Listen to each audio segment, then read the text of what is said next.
পৃথিবীতে মুসলিমদের যে কয়টি গুরুত্বপূর্ণ ও পবিত্র স্থান রয়েছে তার মধ্যে একটি হলো সিরিয়া। দেশটির সঙ্গে গোটা বিশ্বের মুসলমানদের রয়েছে গভীর ঐতিহাসিক সম্পর্ক।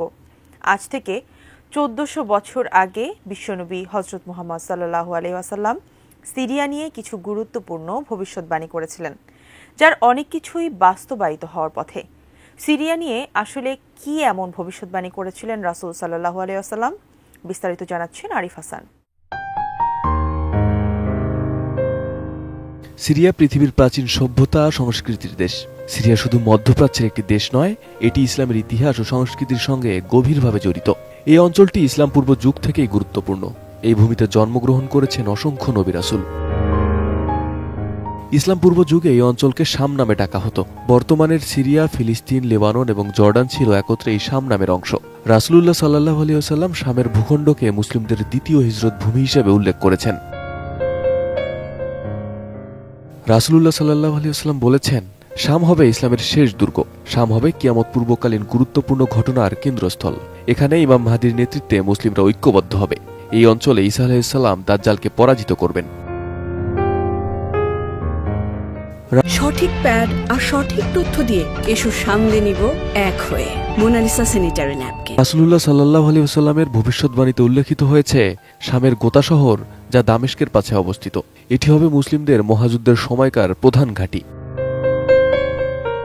হযরত আবু দারদা রাদিয়াল্লাহু আনহু সূত্রে বর্ণিত, রাসূলুল্লাহ সাল্লাল্লাহু আলাইহি ওয়াসাল্লাম বলেছেন, শাম আল্লাহর পছন্দনীয় ভূমি। আল্লাহ এই ভূমি ও এর মানুষদের রক্ষা করবেন। রাসূলুল্লাহ সাল্লাল্লাহু আলাইহি ওয়াসাল্লাম ইরশাদ করেন, ইসলামী বাহিনী শিগগিরই কয়েকটি দলে দলবদ্ধ হবে। একটি দল শামে, একটি ইয়েমেনে ও অন্য একটি ইরাকে। ইবনে হাওয়াল রাদিয়াল্লাহু আনহু জিজ্ঞেস করেন, হে আল্লাহর রাসূল, আমি যদি সুযোগ পাই তখন আমি কোন দলটিতে যোগদান করব তা বলে দিন। রাসূলুল্লাহ সাল্লাল্লাহু আলাইহি ওয়াসাল্লাম বলেন, তুমি শামের বাহিনীতে থাকবে, কেননা তা আল্লাহর পছন্দনীয় ভূমির একটি। সেখানে তিনি তার সর্বোৎকৃষ্ট বান্দাদের একত্রিত করবেন। আর যদি তুমি তাতে যোগদান না করো তাহলে তুমি ইয়েমেনের বাহিনীকে গ্রহণ করো, আর তোমরা শামের কূপ থেকে পানি গ্রহণ করো, কেননা আল্লাহ আমার জন্য অর্থাৎ আমার উম্মতের জন্য শাম ভূখণ্ড এবং তার বাসিন্দাদের দায়িত্ব গ্রহণ করেছেন। আবু দাউদ, হাদিস 2483।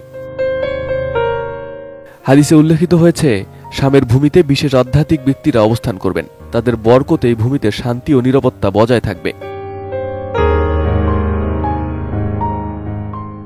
রাসূলুল্লাহ সাল্লাল্লাহু আলাইহি ওয়াসাল্লাম দাজ্জাল সম্পর্কে বলেছেন, দাজ্জাল শাম ও ইরাকের মধ্যবর্তী এলাকা থেকে ফাসাদ সৃষ্টি করবে। এরপর ঈসা আলাইহিস সালাম দামেস্কের পূর্ব প্রান্তে একটি শুভ মিনারের কাছে অবতরণ করবেন এবং দাজ্জালকে পরাজিত করবেন। রাসূলুল্লাহ সাল্লাল্লাহু আলাইহি ওয়াসাল্লাম আরও বলেছেন, অচিরেই মুসলিমরা শাম বিজয় করবে এবং এই ভূমি হবে মুসলিমদের নিরাপদ আশ্রয়।